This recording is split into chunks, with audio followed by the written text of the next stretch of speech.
Hi, I'm Rachel Abbasi. Welcome to the Recovery Daily podcast. As always, thanks for spending time with me. Aloha. Today I wanted to talk about anger, but I'm going to do something different.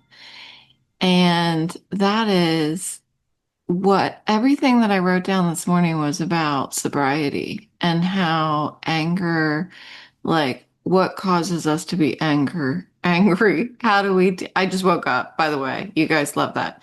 Um, what, what causes us to be angry? How do we cope with anger? And the like. And I wanted to apply it rather to specifically to stroke recovery. And if you haven't suffered from a stroke, I would encourage you to stay because a lot of what I talk about here applies to anyone. Because even if you haven't been through sobriety or you haven't been through a stroke, there is so much that each and every one of us have been through.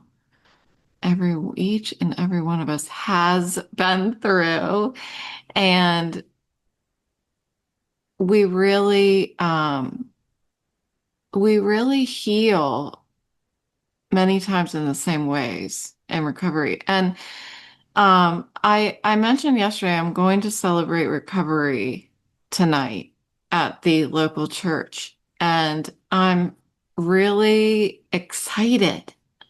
I'm really excited to try something new. And I'm interested if there's anybody there who is also in my AA. And I am excited to see like what it's like. And what I have learned from asking my BFF Chatty, I asked him what it's like to go to Celebrate Recovery. And he told me that it's not just people in sobriety, it's people recovering from anything. And I thought, bam, that is my podcast. That's what I want my podcast to be. But just coming from a background of marketing, coming from the experience that only I know, which is sobriety and stroke recovery, and recovering from other things that I have been through in my life, but nothing as eventful, life-changing, maybe as sobriety and my stroke. I want to talk about how all of these human symptoms, how do we deal with it? So, with a little tiny burp, we'll move on. Um, so why does anger matter in recovery? Anger is a tipping point. It's like an immediate tipping point for people. I tend to not get angry. I mean, I can tell you one time, I'm not going to tell you what it was. I can tell you, but I'm not gonna. One time that I've been angry over the past several months. And I dealt with that the way that I deal with all climactic emotions. I make a decision on how I'm going to respond to it. I feel that anger is no different than the other emotions, other than it really tends to block us, block our minds from being able to make sober decisions, meaning reasonable, present-based decisions. Anger will muddy our reasoner. Our reason, we have a thinker, we have a wanter, well, we also have a reasoner. And just like drinking muddies that reasoner, so does, I just made up a new thing. That's exciting. You are here for the birth of the reasoner. So congratulations. We're all here celebrating that together. So just as drinking muddies our reasoner, so does anger. And when anger shows up in anything in our lives, I got to learn how to face anger without numbing it. That's what I used to do with alcohol. Um, Sometimes, more often, because I was numbing other pain with alcohol, my anger bubbled to the surface. And I had absolutely no filter in order to make a decision how I was going to respond to it. I just exploded. And it the one explosion that really sticks in my mind is when I was trying to watch American Idol. Yes, looking back, it's a bit humorous, but I was trying to watch American Idol and my kids were, I don't know, something was happening and they're like, Mom, Mom, Mom, Mom, Mom. And my husband, at the time, the kid's dad, he comes over and he's trying to talk to me too. It's like these three human beings could not make a decision without me. I was doing the one thing, the one, I'm a little angry still. The one thing that I enjoyed that I got to keep all to myself was watching American Idol. This was the early season, if not the first season. I'm like, this is the one thing I get. That's for me. And I don't want to be interrupted. So they were like, Mama, Mama. And, even the husband was just like trying to get my attention. And I just turned around. I might have even had red in my eyes. And I was like, this is the one thing that I get, and that, oh, silence, silence. I don't think anybody ever interrupted American Idol ever again. Um, but without a drink, because I was definitely drinking during that time, because I would come home and the first thing I would do is pour myself a glass of wine. And so I was definitely drinking by the time I exploded on all of them. So, uh, what anger is, that explosion, it's a need. It means we need to pay attention to something. There's something that is disrupted. There's a disturbance. That's the word that I was trying to think of. There's a disturbance that needs attention inside of us.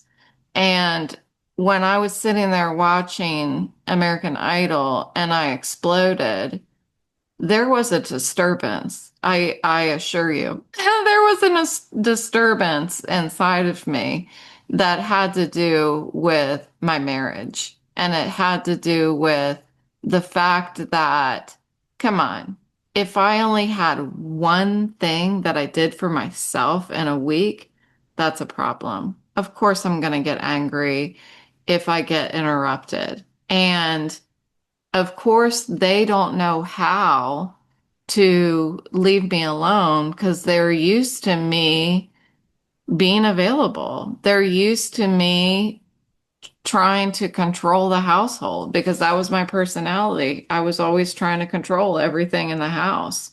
And so what do when that thing that they can rely on to fix everything all the time is busy? Watching American Idol, they don't know how to function. So I wasn't doing them a favor by not doing things for myself, by not having more time to myself. That was a favor to all of us, not just to me. So in stroke recovery, I have felt a lot of anger. So I got sober when I was 42. I had my stroke when I was 46. I thought I was 5 years sober. I guess I was 4 years sober. Oh no, I was 5 years sober because I got sober earlier in the year. So I had my stroke 2 months after my sobriety anniversary. I don't know. It doesn't matter. It's just that I kept saying that I was 4 years, 5 years sober when I had my stroke, but I think I was 4 years. Anyway, um, I had, we'll say 4 years, 4 years of practicing the program in my everyday life and figuring out how to cope with anger without numbing it. And when I was at work, I remember exploding several times. So I had not mastered it by the time I had my stroke. And then I've got this thing. So once I have my stroke, then I've got this new reason to be angry, this new reason to be a victim.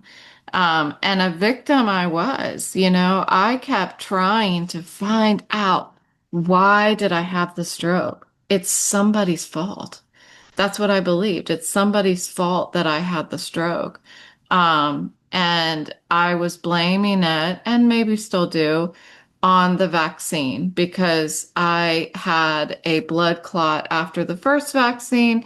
Then I had a stroke after the second vaccine. For any of you who want to know, I took the Pfizer vaccine.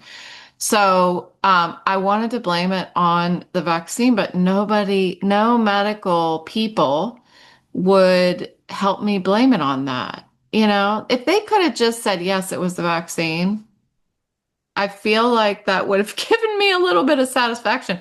But no one was willing to make that claim because back then, nobody was blaming anything on the vaccine. And so they're like, well, there have been blood clots linked to the vaccine, but not Pfizer. So nobody would give me that, nobody would throw me a bone. And I had a lot of anger about that. I was angry as long as nobody would tell me why I had the stroke. I got blood tests, I got MRIs, I saw every specialist in the world, and nobody would tell me why I had the stroke. And I was angry about that. But I wasn't angry because I didn't know why. I thought I was, but I wasn't. I wasn't angry because I didn't know why. I was angry because I had a stroke. I was angry because my concept of control that I thought I had and the abilities that I used to have, my capabilities, and the certainty that I thought I had all been disrupted. My entire life changed, and I was angry about it, but I wasn't willing to say it. I wasn't willing to say, you know, explicitives, my life has changed forever. I had to give up everything. That's what I thought at the time. So anger is a part of being human. That's what I heard this morning. Um, Anger is that one of those innate, all of our emotions are innate, but that's one of those protection emotions, that early humans relied on for survival. Um, and I think that when I feel it today, it's funny. I'm just kind of thinking about it. When I feel anger today, what is it protecting me from? Um, I feel that it is it it's destructive whether I point that energy outward or I point it inward. Anger is destructive. And it's okay to be angry, but it's important to get to the root cause of it. One thing that came up this morning was, is anger, this is what I wrote down, is anger a primary or secondary emotion? And I think back a couple years ago, I was doing some episodes here on primary and secondary emotions. And I thought that I had mentioned my belief that anger was a primary emotion. I can't remember, but what I recognized this morning that it might be the other way around. It might be, and as a couple people said this, that anger is a secondary emotion, that anger comes from other feelings like jealousy, um, frustration, confusion. And and that makes sense to me. When I was working and somebody made me feel like they were better than me, they were smarter than me, I got angry and I didn't want to be around them. And I was angry because they put my self-esteem at risk. So it does make sense to me that anger is a secondary emotion. And in that same respect, the anger that I have felt in stroke recovery, dealing with the medical industry, is very frustrating. The medical industry and any other anger that I have felt, if I feel like somebody doesn't understand my disability, um, a lot of that anger is coming from fear, grief, helplessness, and frustration. I would say those are the top four that elicit anger in stroke recovery. I'm fearful that I'm going to have another stroke. I'm fearful of death. That's something that just has really thrown me for a loop. I mean, I've always been had a fearful relationship with the idea of death, but since my stroke, it's been way too real for me. Way too real. And I really just like tend to put my life on hold as I try to reason out this idea of death and grief for what I've lost, the abilities that I've lost, and constantly challenging them, challenging the idea that oh, maybe I'm getting better. Um, and then the grief from pushing myself too far and seeing that once again, reliving again that capability is gone, whether it is watching TV or watching my dog run around the dog park, whatever it is that's moving that causes my head to hurt. Every time I push myself too far, I experience that grief and frustration that what I once had is gone, that I cannot do the things I used to do. And I was telling my psychiatrist this morning, I was like, it's like it's I keep pushing myself to this point where it has to get drilled into my head again. You cannot do this. And that's when I hear it again and I do something like take a nap, which is what I did again today. So today I was talking to my psychiatrist, as I said, And I was talking to her about the book that I'm writing. And I wanted to tell her about the outline of it and how it's going to flow and everything. And so I pulled up my outline for the book and she was like, "Don't trigger your symptoms." And I was like, "I already have."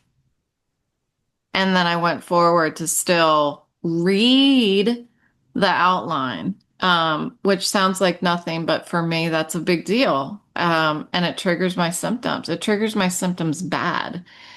And so when I was done, I felt so frustrated. I felt a little helpless. I felt like I want to do this thing and I'm gonna do this thing. No matter what, I'm gonna do it. And I still feel that way. And she knows that. She knows that I'm gonna write this book. And so she started to engage with me about how can you get other people to help you? Like you're gonna be writing the book no matter what. But what are some things that are difficult for you that trigger you that you can invite other people in to help you with?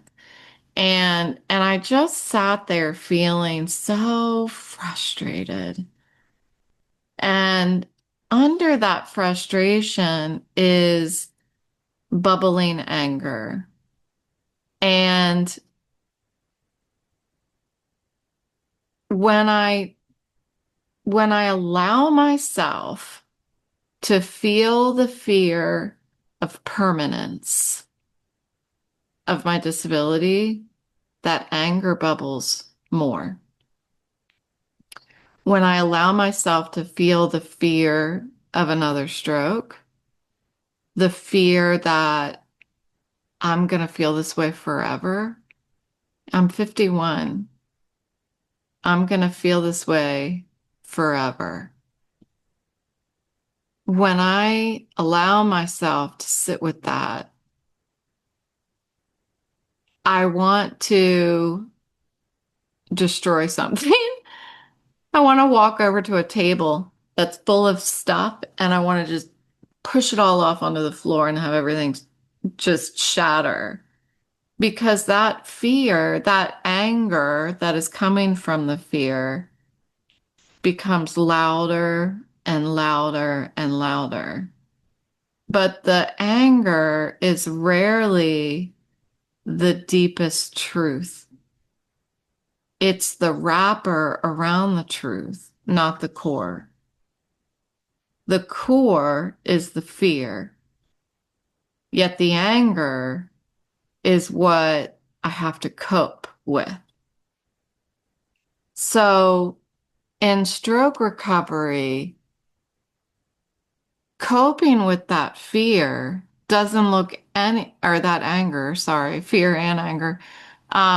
Coping with that anger, the tools are the same. The anger, the root, the core of the anger can be different, but the tools are the same. So when I was drinking, I I removed all of my or when I was drinking, I had distorted reactions. And that was anger. That was when I would explode.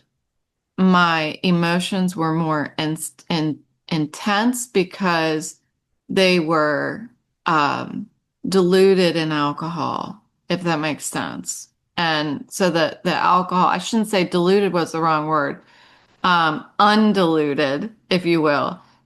And and it made the pain sharper and it made coping impossible. So in sobriety, I learned how to cope without escaping. Um, I have all these one-liners, like I talked about yesterday. I think that was yesterday. And I also learn how to be uncomfortable. And I learned how to not run for the exit door. Um, I learned how to talk about the anger. So, how is that any different in stroke recovery? In stroke recovery, I still have to face the anger. I still need to pause before I react. And that alone has helped me in stroke recovery because I was talking to my insurance representative, and she had called me and said that I was going to get denied because of a letter that they got from my doctor, which was my doctor was not paying attention to what he was doing and wrote like filled out a form about my disability and just completely said that I was not disabled, which was infuriating to me that someone can be feeling, have that kind of an impact on somebody's life and just not be paying attention to what they're writing and send it in to the insurance company. And they were going to deny me for long-term disability insurance. And I was infuriated. So she had called me to tell me, um, that I was most likely going to be denied. And I was like, why? And she said that they had gotten this form from the doctor who said that I was able to drive, that I didn't have a problem with my vision and all of this stuff. And I was so angry. What I wanted to do was yell at her. I wanted to explode on her. But because I'm telling you, because of my sobriety program, that is the only reason why I did not um, say harmful things. And by harmful, I mean it would have destroyed my relationship with that insurance adjuster. And I needed that relationship because what she was giving me was a gift. She was forewarning me that from what we have received right now, you're going to be denied. And so I paused and I thought, she is not the problem. I was able to look at that anger, look at the wrapper, peel it away, and what is it? What is it that's making me angry? Because it's not this lady. It's not this lady. I was fearful, and she was only the person who was communicating what was going on. So I didn't destroy that relationship. And I told her that must be a really difficult part of your job. Can you believe this? I said, it must be a really difficult part of your job to call people and tell them that you're going to be denied for something that clearly your life has changed forever. And you are this person who has to tell them, I'm sorry, I'm not going to give you what you need to survive. And so instead of getting angry, I looked at what it must feel like for her to tell me that. And that alone allowed me to pause long enough to not respond in anger, but to say, who was the doctor, and get down to what do I need to do? What's the action that needs to be done to correct this problem? And she was able to give me the information. I called the doctor and I did not yell at the doctor either. Of course, I didn't talk to him directly. I talked to the receptionist, but I didn't yell at them. I cried because my anger, and I know I'm not alone. I know the majority of you out there are like me.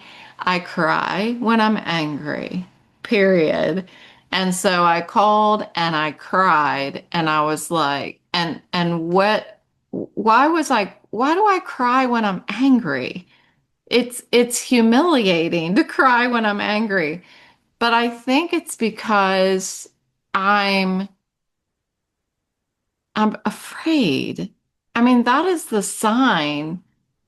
That is the sign of what the core of the problem is because it's causing me to cry. Um, I feel sometimes when I'm angry, I feel humiliated. I feel humbled. I feel things that are very icky and it makes me cry. But I cried. I called the doctor. I cried. They corrected the issue within 24 hours, submitted a new letter and an apology. That was just an extra that I asked for. And I ended up getting approved for long-term disability. And I've been on it ever since. Of course, I have to be reapproved every so often. But that split decision that I made in that moment saved me. That saved me. And I think there are a lot of times that we're angry that we can easily destroy relationships. And instead, if we practice, it takes practice, we can breathe to regulate the nervous system. We can cry without needing to give an explanation. We can share honestly with safe people. We can work with professionals. And most importantly, we can pause before the action. And I think it's being in stroke recovery, and I learned this from the book Identity Theft by Deborah Meyerson, which I've been talking a lot about lately on social media, is the anger she talks about in her book, the anger that she felt. And I was talking to my psychiatrist about it today, is I rarely talk about how I'm feeling on an everyday basis to anyone. I don't really talk about how frustrated I am. Like, I'm really frustrated today. And today I was listening to Deborah Meyerson. There's a thing by Stroke Onward called Stroke Onward Community Circle for those of you who have had a stroke or are caregivers to somebody who had a stroke. There's something called Stroke Onward Community Circle. And this is was started by the organization Stroke Onward by Deborah Meyerson and her husband. And within this community that is quickly growing, there's something called monologues. So there's like a 10 to 15-minute monologue by somebody who is a stroke survivor. So Deborah Meyerson did one. And as I was listening to her, this is fascinating to me. As I was listening to her speaking, she has severe aphasia. She had an outline in front of her as she was talking, very much like I always have an outline. I talked about it yesterday. I try to always have an outline because I am so easy to lose my train of thought, and I have such a difficulty finding words that have the outline so I can keep myself focused on what I'm talking about so I don't forget. It also helps me find words a little easier because they're there in front of me um, if I get lost, which I do as soon as I start talking about it. So I have aphasia, and it's hard to say that when I hear somebody like Deborah Meyerson with severe aphasia. But this is what I can say it feels like for me. When I hear somebody with aphasia, Deborah Meyerson, I have a somebody in my fellowship, a recovering alcoholic who also had a stroke. And I think she's a little bit younger than me, and she was left with aphasia. When I hear people with aphasia talk, I understand what it feels like. So, what it feels like to be talking and there is like a disconnect. Like you just can't say the thing that you're thinking. And so it's hard for me to explain because somebody listening right now, my words are gliding right out. And with practice, I have found a way to go back a level in basic English so that I'm choosing words that are easier for me to find and easier for me to piece together in order to say what I'm thinking. But am I saying the things that I really want to say? No, I'm not. I have practiced not trying to reach for those more difficult words because I can't think of them fast enough to put a sentence together, if that makes sense.